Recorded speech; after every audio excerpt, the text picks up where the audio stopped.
I think I am drawn to people who attempt impossible things. And I think that what Anne Lee, her idea of female leadership, maternal leadership, this idea of utopia, is this impossible thing that really spoke to me as an artist as well. Why do we try and make these things? As you said, this was very hard to make. The previous one was very hard to make. The ones before that were even harder. They're going to continue to be difficult. I have a feeling. They probably will, just because, you know, the Shaker musical wasn't exactly like a sexy pitch. So I'd love to see your pitch deck, selling this to people, because it must have been quite stunning. That was pretty, but you know, it still was hard. Well, thank you so much. And again, we can't spoil too much, but I think that sets the stage for why we are here tonight.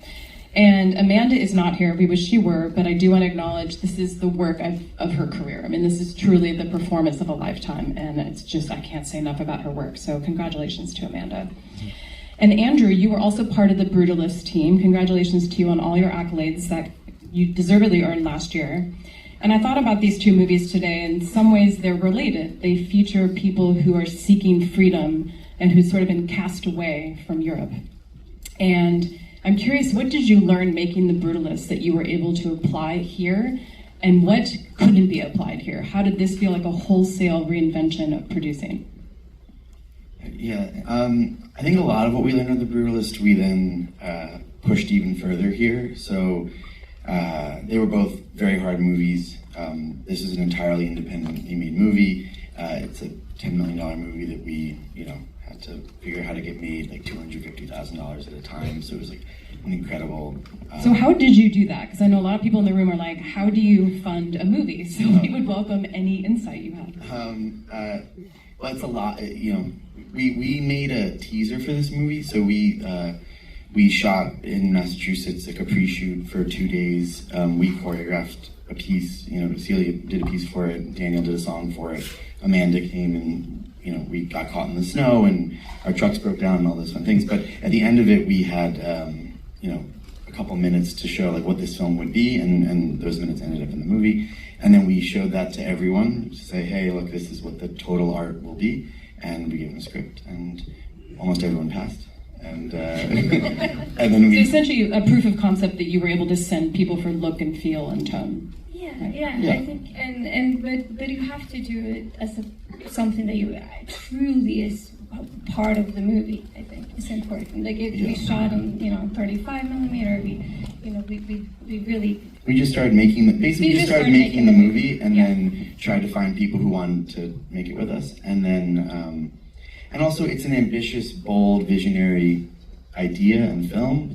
Thanks to Mona, and so it's easier to sell that. It's like we're trying to make radical, impossible cinema in an era where that's becoming harder and harder and harder. So for the right people, that's an exciting pitch, because you get to be part of something that, It's only the true believers are on board with this. Yes. And tell me about the research aspect of assembling the story, both from the writing side, but also just making sure that everything was accurate while allowing yourself some artistic license. But this is a very unique period of time in the world. Unique clothes, unique production design, the furniture, etc. How are you researching this, and then you sort of being able to weave this into the script? So maybe either one of you. Well, I mean, it's such a joy to do this kind of research for me. Like, I just love it. It's so great. So I spent years just diving into this part of history. And obviously, I think most people are familiar with their incredible design.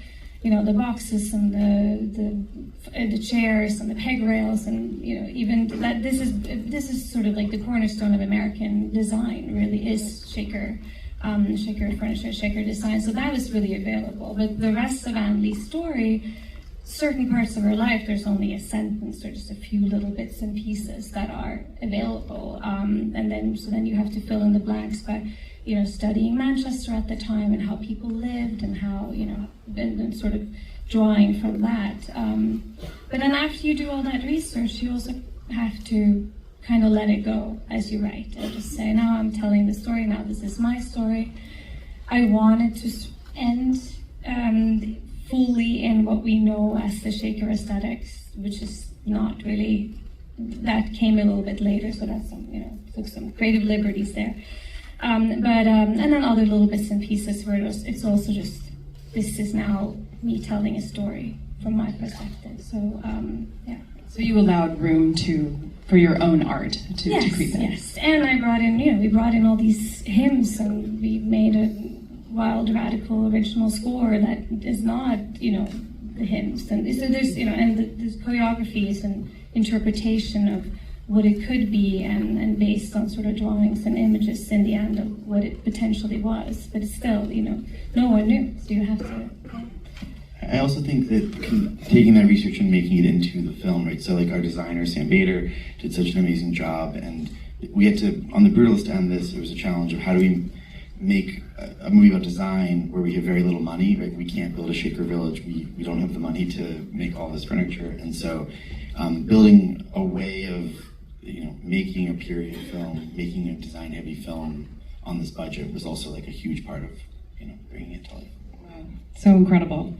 And Louis, congratulations to you. You look like you were having a blast on screen, and you'll see this is an actor who really had a good time making this film.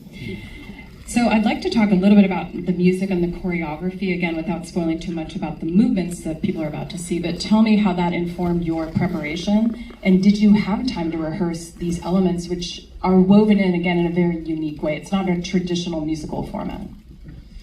Yeah, I mean, I think it was, I think it's so fun listening to talk about it. You looked very rapt as they were talking. It's so You're fun like, I was like, you're in this movie, you were just in this movie.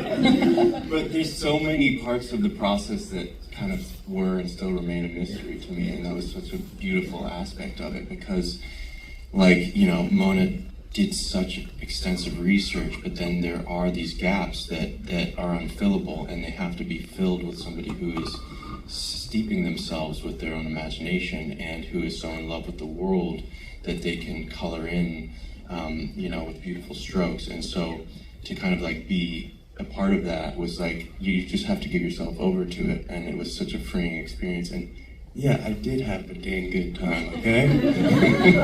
It's okay, share your joy. It's fun. We're living it with you. It was hard too, though. It was quite hard, yeah. You worked hard. It was quite hard, but that's what it's all about. I mean, I think these types of movies, it's like an anti-movie in so many ways, which is there's so many meta parts about this. Mona is in so many ways an entering the whole team. We're these punk rock, guerrilla warfare filmmakers, and watching that, making a singular vision at all costs is such an incredible thing to be a part of and to watch.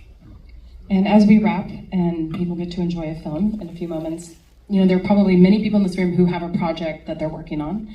They've heard no a lot. Maybe that's all they've heard. What is some advice that you would give people, first of all, to keep them motivated and to maybe change their strategies so they start to hear some yeses? Are there things that worked for you in how you sold this movie as a vision to financiers? Anything that helped you that you maybe want to pass along? Mona, you can start. Don't change your vision. Don't change anything. Just keep that. Just really, the thing that you wanted to make is the thing that you must make. There's no right thing. There's no right story to be told. There's no this is right for now.